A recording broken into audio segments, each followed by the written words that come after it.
ఓం సాయిరామ్.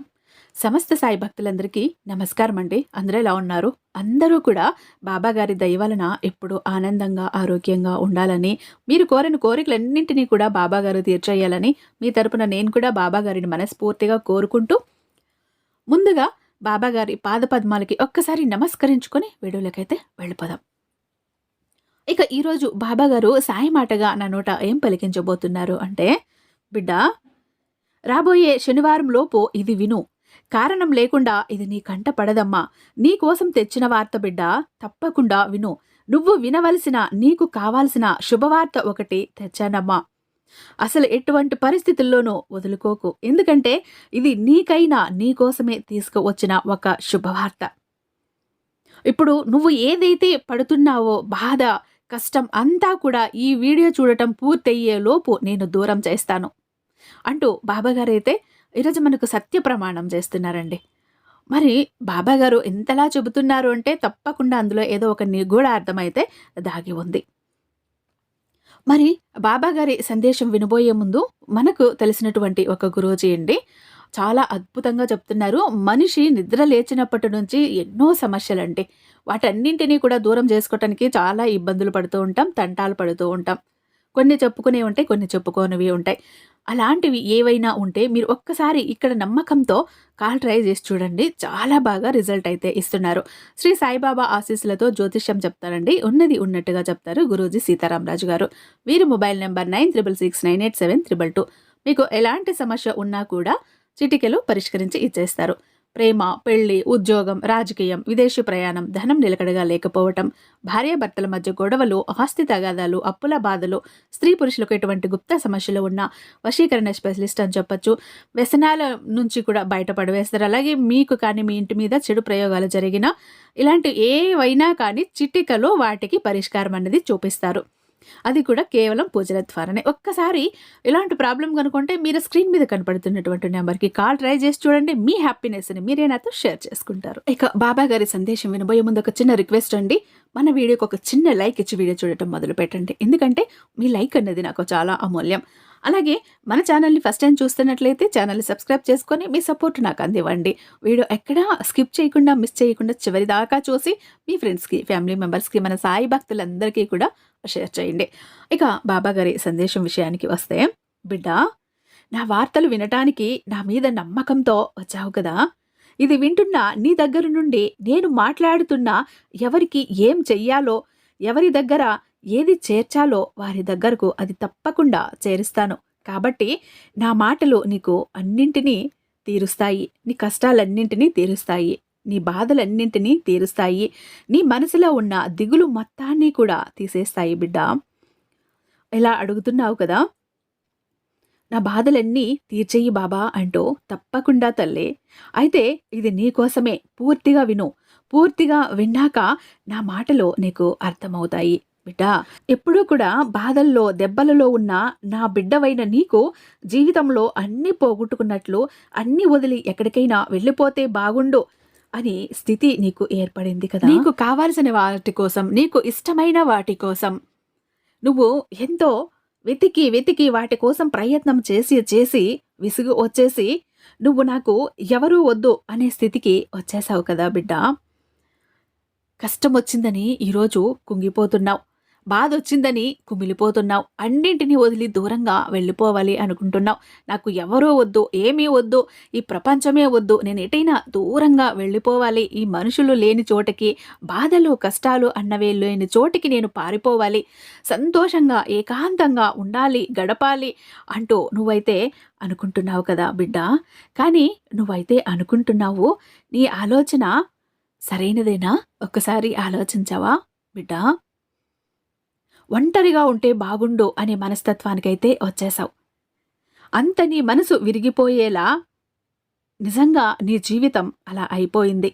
నీ జీవితం ఏంటో అర్థం కాకుండా పోతుంది అనే ఈ క్షణం నీకు ఏం తోచకుండా పోతుంది. అవును కదా. ఇంత కష్టంలో నువ్వు ఇంకా బాధపడితే, నిన్ను ఇంకా నేను కష్టంలో నెట్టేస్తే ఆ బాధను తట్టుకోలేక కష్టంలో ఇంకా బాధపడితే అది ఇంకా కష్టంగా ఉంటుంది తల్లి. దాన్ని నీ మనసు తట్టుకోగలదా చెప్పు. నీ ఆలోచనలు నువ్వు కట్టుబాటు చేసుకోవాలి. ఒకటి మాత్రం ఖచ్చితంగా చెప్పగలను తల్లి, ఈ సమయంలో నీకు నువ్వే కట్టుబాట్లు చేసుకోవాలి. నీ మనసుని, నీ ఆలోచనలని, నీ మెదడుని నీ అధీనంలోకి తెచ్చుకోవాలి. నీకు నువ్వే సర్ది చెప్పుకోగలవు. నీకు నువ్వే జాగ్రత్తలు కూడా చెప్పుకోగలవు. నువ్వు మాత్రమే నిన్ను నువ్వు భద్రపరచుకోగలవు. నిన్ను నువ్వు భద్రపరచుకోకపోతే నిన్ను ఎవరు రక్షిస్తారు చెప్పు? నీకు ఎవరు సహాయం చేస్తారు చెప్పు? ఎవరి కోసం నువ్వు ఎదురు చూస్తూ ఉండగలవు? ఇలాంటి వ్యతిరేక ఆలోచనలు నీ మీద దాడి చేస్తున్నప్పుడు వాటి నుండి బయటపడటం అంత సులువైన విషయం కాదు కదా! కానీ నీ మనసు, నీ ధ్యాస తిప్పుకోవటం వల్ల అన్ని సమస్యలకు కూడా ఒక అద్భుతమైన పరిష్కారం అయితే తప్పకుండా దొరుకుతుంది తల్లి. ఎవరి పక్క తిప్పాలి? ఏం చెయ్యాలి బాబా అంటూ అడుగుతున్నావు కదా! నేనున్నాను కదా! ఎవరి పక్క తిప్పాలి? ఏం చెయ్యాలో చెప్పటానికి నేనున్నా కదా తల్లి! నీ సాయిని ఉన్నాను కదా! నేను ఉన్నానమ్మా, భయపడకు. నీకు చెప్పటానికి, నీ ధ్యాసను మళ్లించటానికి, నీ ఆలోచనలను మళ్లించటానికి నేనున్నాను. నీ మనసుని, నీ ధ్యాసని, నీ ఆలోచనల్ని నా వైపు తిప్పుకో. అన్నీ నా దగ్గర, నా పాదాల దగ్గర చేర్చు. దాని గురించి పట్టించుకోవద్దు. వేరే దాని గురించి అస్సలు ఆలోచించవద్దు. బాబా పూజ ముఖ్యం. బాబాను నమ్మితే మంచి జరుగుతుంది అనుకొని నీ ధ్యాస నా వైపు తిప్పు. నీ అన్ని ప్రార్థనలకి, అన్ని సమస్యలకి కూడా పరిష్కారం నా బాబా ఇస్తాడు అని నమ్మి వాటి గురించి మర్చిపోతల్లే. నువ్వు నడిచే దారి పూలదారిలా ఉంటుంది. ఇవన్నీ మరిచి ఇక్కడే వదిలేసి రా. తప్పకుండా నీ గమ్యాన్ని నువ్వు చేరుతావు. నేను తప్పకుండా చేరుస్తాను. నువ్వు అందుకోవాల్సినవి తప్పకుండా అన్నింటినీ అందుకుంటావు. అప్పుడు నువ్వు వెళ్ళాల్సిన దారి సంతోషమైన దారిగా నీకు సంతోషాన్ని సంపూర్ణంగా ఇస్తుంది. ఎలా ఈ దారిలో నడవాలి అని అడిగిన నువ్వే ఆశ్చర్యపోయేలాగా పూలదారిలా చేస్తానని మాటిస్తున్నానమ్మా. కానీ నీ సమస్య తీరిన తర్వాత నేను చూపిన దారి పవిత్రమైన దారి అని నువ్వే అంటావు. సంతోషకరమైన దారి అని నువ్వే అంటావు. ఉత్సాహంగా, ధైర్యంగా నీ దారిలో నువ్వు నడవగలవు. ఈ జీవితం అనేది జీవించటానికే అమ్మా ఉండేది. నువ్వు బాధపడటానికి ఏ మాత్రం కాదు. నువ్వు పిరికితనంతో భయపడుతూ బ్రతుకుతూ భయపడుతూ ఎక్కడికో పారిపోవటానికి కాదు. నీ ఎదుట ఏ సమస్య ఉన్నా, ఎంత కష్టతరమైన విషయం ఉన్నా దాన్ని ఎదురు నిలబడి పోరాడాలి. దానికోసం ఎదిరించాలి. అప్పుడే నీ జీవితం ప్రశాంతంగా ఉంటుంది. పిరికితనంతో నువ్వు పారిపోతే ఏమీ సాధించలేవమ్మా. నీ జీవితాన్ని నీకు కావలసిన విధంగా మార్చుకో. కుదరకపోతే దాన్నే అలవాటు చేసుకో. ఆ జీవితాన్ని జీవించటానికి అలవాటు చేసుకో. ఆనందంగా ఉండటానికి ప్రయత్నించు. అంతేకాని బతకటం చేత కావటం లేదని మరణాన్ని ఇష్టపడితేనే మరణం నీ దగ్గరికి వచ్చేస్తుందా బిడ్డా? కొందరు జీవితాన్ని ఆస్వాదించడానికే పుడతారు. ఆ కోవలో నువ్వు కూడా ఉండాలి. సంతోషంగా జీవితాన్ని ఆస్వాదిస్తూ సంతోషంగా ఈ జీవితాన్ని సాగించు. వాళ్ళల్లా నువ్వు కూడా అలా ఉండాలి అని అనుకుంటున్నావు కదా! అలా ఉండేలా చేస్తానని నీకు నేను మాటిస్తున్నాను బిడ్డా. నీతోనే చెప్తున్నాను. నువ్వు ఎలా ఉండాలో, ఏం చెయ్యాలో అన్నది చెప్తున్నాను. నువ్వు ఎలా ఉండాలి అంటే నీ కుటుంబంతో ఎలా జీవించాలి అనుకుంటున్నావో అలానే ఉండు. నువ్వు నా మాటలు నమ్మితే ఇంకా దిగులు పడాల్సిన అవసరం లేదు తల్లి. నీ జీవితం దిగులు లేకుండా జీవిస్తావు. నీ సంతోషకరమైన నీ ఆనందాన్ని నీ చిరునవ్వులో, నీ ముఖంలో నీకు శాశ్వతంగా ఉండేలా చేస్తాను. కానీ బిడ్డా, నువ్వు మాత్రం ఈ పిరికితనాన్ని, చేతగానితనాన్ని వదిలేయాలి. కష్టమొచ్చింది, బాధ వచ్చింది, ఈరోజు నేను అనుకున్న పనులు జరగలేదు, నేను ఏది కోరుకున్నా నాకు సొంతం అవ్వలేదు, నేను ఏ పని చెయ్యాలన్నా కూడా జరగటం లేదు, వెనక్కి వెళ్తోంది, మధ్యలో ఆగిపోతోంది, నాకు కావలసిన ప్రతి దాని కోసం నేను ఎంతో కష్టపడాల్సి వస్తుంది, శ్రమ పడాల్సి వస్తుంది, అయినా కూడా నాకు చేతికి అందటం లేదు. ఇలాంటి బ్రతుకు నాకెందుకు? నాకు సహాయానికి ఒక్క మనిషి కూడా రావటం లేదు. అలాంటప్పుడు ఇలాంటి మనుషులు నాకెందుకు? ఒక్కొక్కసారి నా బాబా కూడా ఉన్నాడా అని నాకు అనిపిస్తుంది. ఎందుకంటే నేను ఏది ఇష్టంగా ఆశపడ్డా అది నాకు దక్కదు. నేను ఏది కావాలని కోరుకుంటానో అది నా చెంతకు చేరదు. అన్నీ దూరంగా వెళ్ళిపోతాయి. నా అంత నష్టజాతకురాలు, దురదృష్టవంతురాలు ఇంకొకరు ఉండరు. అనుకున్నవి అనుకున్నట్టుగా జరగకపోతే ఈ జీవితం ఎందుకు బాబా? నువ్వే చెప్పావుగా ఈ జీవితం ఆనందించటానికి, ఆస్వాదించటానికే ఉన్నాయి అని. మరి ఎక్కడ? నా జీవితంలో ఆనందం ఎక్కడ? ఆస్వాదన ఎక్కడ? ఏవీ లేకుండా ఇలా మూడులా ఒంటరిగా బతికేస్తున్నాను కదా! మరి అలాంటప్పుడు ఈ లోకం, ఇలాంటి మనుషులు, ఇలాంటి ప్రపంచం నాకెందుకు బాబా? అందరినీ వదిలేసి దూరంగా వెళ్ళిపోవాలనిపిస్తుంది అంటూ అడుగుతున్నావు కదా బిడ్డ. నీకు ఒక విషయం చెప్పాలి తల్లి. ఈరోజు బాధ కలిగిందని కుమిలిపోతున్నావు. రేపు సంతోషమొచ్చిందని పొంగిపోతావు. నీ జీవితంలో దేన్ని కూడా నువ్వు సమతుల్యత అన్నది చేసుకోలేకపోతున్నావు. సమతుల్యంగా ఉంచుకోలేకపోతున్నావు. మనిషి ఎప్పుడూ అన్నింటినీ అధీనంలో ఉంచుకోవాలి. మాట, మనసు, మెదడు, ఆలోచనలు, ఇంద్రియాలు ప్రతి ఒక్కటి అధీనంలో ఉంచుకుంటేనే నువ్వు ఒక సంపూర్ణ వ్యక్తి కాగలవు. నువ్వు అనుకున్నవి జరగలేదు, జరగలేదు అని బాధపడుతున్నావు. జరగకపోవటానికి కూడా కారణాలు ఉంటాయి తల్లి. ఆ కారణాలు తెలిస్తే నిజంగా నువ్వు నా బాబా నా కోసమే ఇదంతా చేశాడు, నా మంచి కోసమే ఇదంతా చేశాడు అని చెప్పి నువ్వే అనుకుంటావు. నీలాగే ఒక వ్యక్తి తను చిన్న వ్యాపారం చేసేవాడు. ఎంతో కష్టపడి సంపాదించిన డబ్బులంతా పెట్టి 7 టికెట్లు కొన్నాడు. ఆ టికెట్లేంటో తెలుసా? ధనవంతులు ప్రయాణం చేసేటటువంటి ఒక షిప్పుకి టికెట్లు. తనకి 5 మంది బిడ్డలు, భార్యాభర్తలు. వీళ్ళ 7 మంది కలిసి ధనవంతులు ప్రయాణం చేసే ఆ షిప్పులో ప్రయాణం చెయ్యాలి. ప్రయాణం చేసి వేరే దేశానికి వెళ్ళాలి. జీవితం ఎప్పుడు ఇలా కష్టాలు, కన్నీళ్లతోనే గడిచిపోతోంది. ఆనందాన్ని, సంతోషాన్ని ఆస్వాదించాలి. నా బిడ్డలు, నా భార్యకి ఆనందం అంటే ఏంటో చూపాలి. వాళ్ళు కూడా ఇలానే బతికిపోతున్నారు. వాళ్ళకి సంతోషం అంటే ఏదో చూపించాలి. అలా డబ్బున్న ధనవంతులు ఉన్న ఆ షిప్‌లో ప్రయాణం చేస్తే వాళ్ళకు ఒక మరపురాని గుర్తుగా ఉండిపోతుంది. ఆ గుర్తుని వాళ్ళకి ఇవ్వాలి అన్న ఆలోచనతో తన దగ్గర ఉన్న డబ్బు మొత్తం కూడా పెట్టి, అంటే చాలా డబ్బుతో కూడుకున్న టికెట్లు అవి. 7 టికెట్లు కొన్నాడు. ఇక తన ప్రయాణానికి కేవలం 7 రోజులు మాత్రమే ఉంది. తన సంతోషానికి, ఆనందానికి హద్దులు లేవు, అవధులు లేవు. సంతోషంతో, ఆనందంతో గంతులేస్తున్నాడు. ఆ క్షణం ఎప్పుడెప్పుడు వస్తుందా? నా భార్య బిడ్డల్ని తీసుకొని అంత పెద్ద షిప్పులో, ధనవంతులు ఉన్న షిప్పులో ఎప్పుడు ప్రయాణిస్తానా అంటూ కలలు గంటున్నాడు. ఆలోచనల్లో, ఊహల్లో మునిగి తేలిపోతున్నాడు.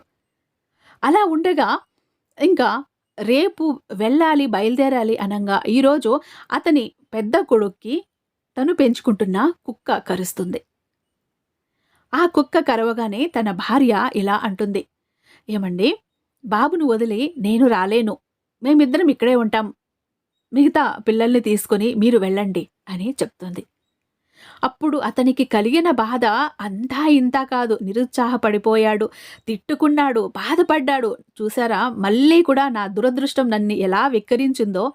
నేను ఎంతో నా జీవితాంతం కూడబెట్టిన డబ్బుతో ఎంతో ఇష్టపడి, కష్టపడి ఈ టికెట్లు కొంటే నా భార్య, బిడ్డలు, నేను ఎంతో సంతోషంగా గడపాలని ఇక్కడ కూడా దేవుడు నాకు అడ్డుకట్ట వేశాడు, ఆపేశాడు. నా దురదృష్టం నన్ను కూడా ఇక్కడ మళ్ళీ నేనున్నాను అంటూ గుర్తు చేసింది అంటూ బాధపడిపోతున్నాడు. నా బిడ్డ, నా భార్య లేకుండా నేను ఎలా వెళ్ళగలను అంటూ చింతిస్తున్నాడు. కుక్క దగ్గరికి వెళ్ళాడు. కుక్కని తిట్టుకుంటున్నాడు. దాన్ని అసహ్యించుకుంటున్నాడు. చిరాకు పడుతున్నాడు. కుక్కని 2 దెబ్బలు కూడా వేశాడు. ఇక ఆ రోజు రానే వచ్చింది. ఆ షిప్పు బయలుదేరబోతోంది. తన 4 బిడ్డల్ని తీసుకొని షిప్పు దగ్గరికి వెళ్ళాడు. అక్కడ అందరూ కూడా ఎంతో సంతోషంగా వాళ్ళ బ్యాగులతో, వాళ్ళ బిడ్డలతో, భార్య బిడ్డలతో అందరూ ఆ షిప్ ఎక్కుతున్నారు. డబ్బున్న ధనవంతులందరూ కూడా చాలా సందడిగా ఉంది. ఇతను ఒక పక్కన ఒక మూలన తన బిడ్డలను పెట్టుకొని చూస్తూ ఉన్నాడు ఆ షిప్పు వంక. అంతా బాగుంటే ఈ పాటికి నా బిడ్డలు, నేను కూడా ఇలా ఈ షిప్పులో ఎక్కుతూ ఉండేవాళ్ళం కదా! నా దురదృష్టం నన్ను వెనక్కి లాగింది కదా! నా దురదృష్టం అనేది నన్ను అడ్డుపడింది కదా నాకు. ఆ కుక్క నా బిడ్డను కరవకపోతే మేము ఇలా ఆగిపోయే వాళ్ళం కాదు గదా! ఇది మా జీవిత కల అంటూ ఒక పక్క నిలబడి బాధపడుతున్నాడు.